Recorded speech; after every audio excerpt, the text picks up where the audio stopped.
you tell me about the film festival? So tonight we're featuring Return by Lamont Gant and Marlon McCaulsky. They're about to walk into the arena right now. Hey there, friends. How y'all doing? All right, you guys, we're going to grab some more people as they're coming in for the film Lamont, festival. come on over here.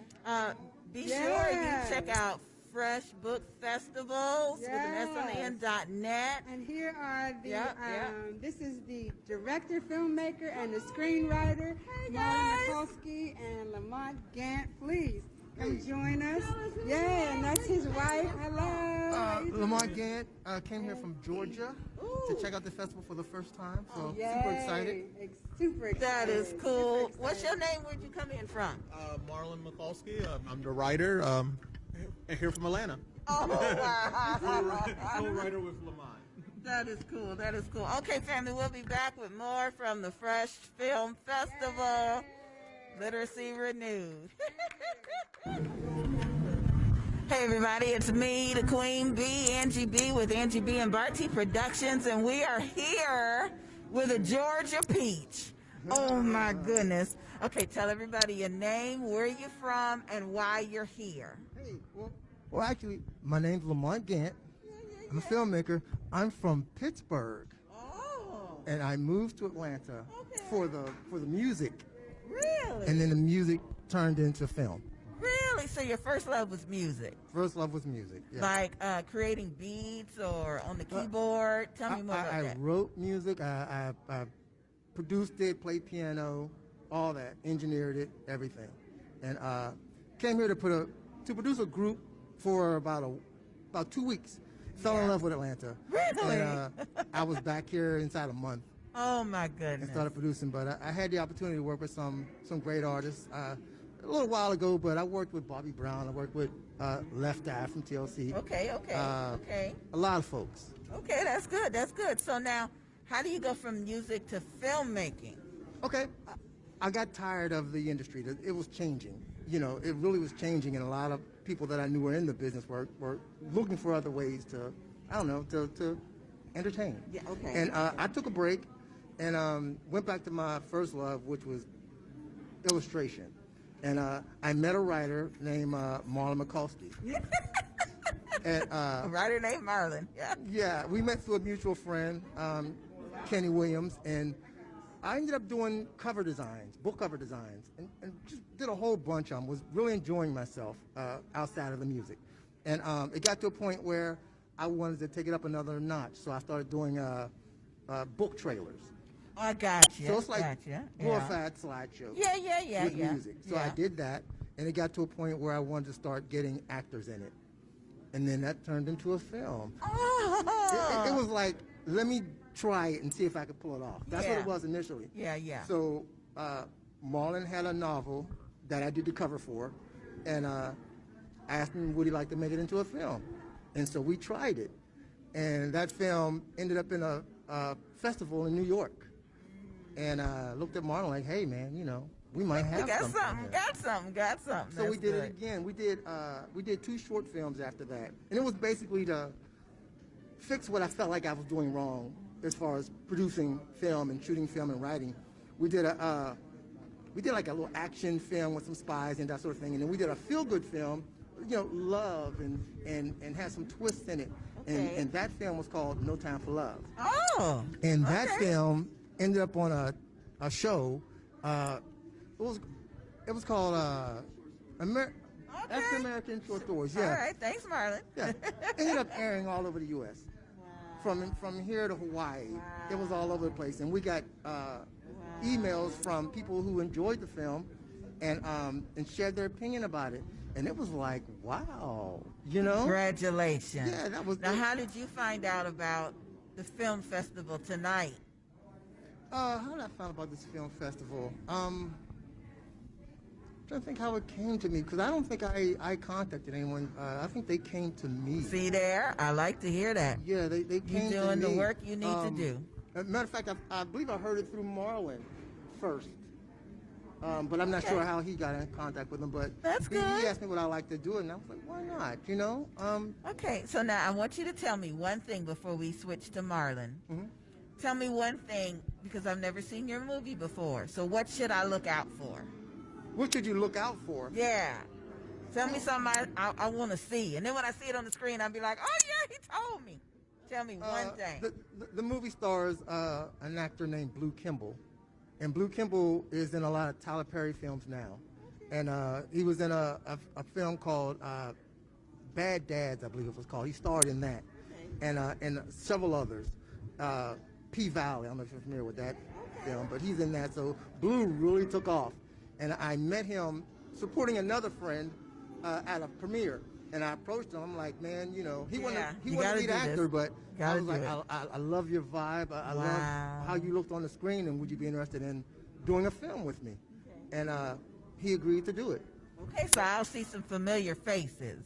You may. Well, Diane Kirby co-stars in it. She was in some Walmart commercials, like Christmas Walmart commercial. Okay. And so you might recognize her. Okay. Well, I'm ready. I'm ready for the movie to start. Hopefully I can talk to you again when the movie's over. Okay. Because I want to know how you feel about the audience reaction. Did we laugh when we were supposed to? Did we? So yeah, hopefully we'll see you again. Right. There is something about this film, though.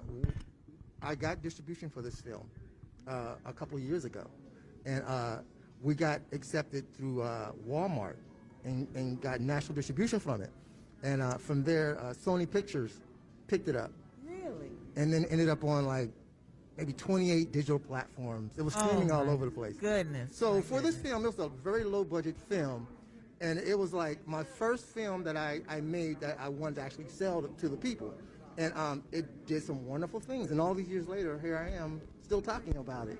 Be encouraged. Be encouraged, everybody. I think that's the theme we're going to go with.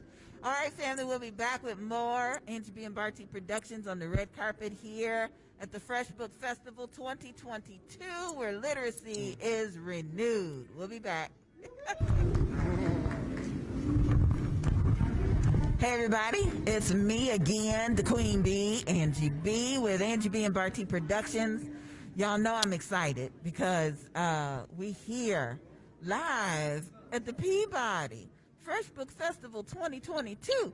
Thanks, Donna, for inviting us to come back, because you know how I am. Hey, Donna. You know how I get. I want to meet all the filmmakers. I want to meet all the authors. I want to meet the people. So I got an author, y'all. He's sitting right here. Hey, y'all. Oh, my goodness. And I think I want to calm down and let you tell us. But if I interrupt you a couple times, just excuse me, because you know I'm excited. Okay, tell everybody what's your name, where are you from? Marlon McCaulsky. I live in Atlanta, Georgia right now. So we came down to the Fresh Festival today to be with all you. Okay, so is this your first book you've written, your 12th book you've written? How many books have you written? What kind of books are they? Tell me about that. Well, this is not my first book. I think this will be about number 13. Oh, Lord. Wow. Can I touch you? Can I just, maybe some of that will rub off on me. Can I just, okay, 13th book. So, yeah, and this book in particular was a joint book with Lamont Gant and V. Marie, and we wrote the novelization for Return.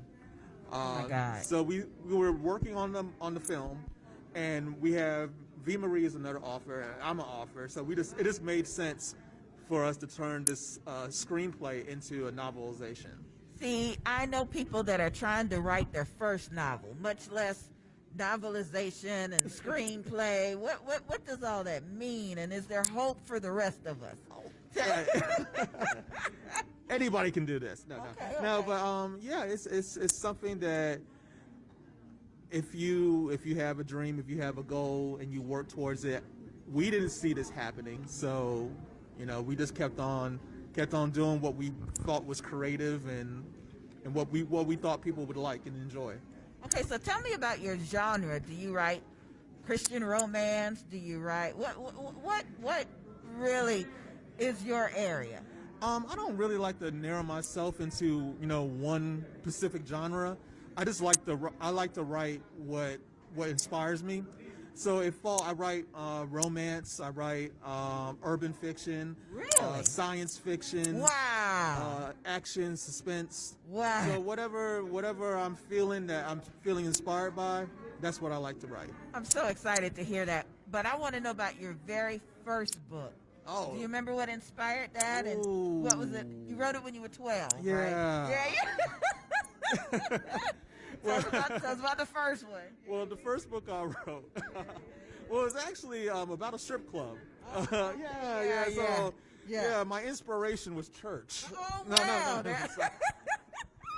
wow. So my first book was called The Pink Palace. Okay. And it was really about a story about an undercover cop working in Atlanta, Georgia. And one of the main locations in the book was called The Pink Palace, which happened to be a gentleman's club. Okay. And so that's where the focus of the book started at. Okay, so for us seasoned authors, when we look at our fourth or fifth book and then we go back to the first one, we see, we made so many mistakes. And okay, that happened for you too? Yeah. I mean, every book you do, you grow as an author. You know, hopefully you're growing, and that's the reason why I don't want to say that I only do one genre, because you like to grow as you get, as you go along. And for me, it challenges me to do something different, not every time out, but just do something a little different than what you did the last time. Okay. So if somebody wants to get in touch with you or find out more about your books or your movies, then tell us all that information. Well, if you want to get in contact with me, I'm on all the social medias, Marlon McCaulsky, on Facebook, Twitter, Instagram. You can contact us on creativegeniusfilms.com for any inquiries about our films. And marlonmccalsky.com is my website that you can reach me on. Okay, so one more question before I let you go. Is there something in the movie that, like an Easter egg or a nugget? Tell me one thing I could be on the lookout for, and I can say, Marlon told me about that. Tell me one thing. The one thing you can look out for in this film, it's a very special cameo appearance by a certain family member of mine. So he happens to be on 4 legs, so look out for him. Okay, I will. Thanks, Marlon. I appreciate you. All right, we'll be back with more on the red carpet here at the Peabody Hotel. I see Brother Stan Harrison has arrived, so I'm excited. We'll be back.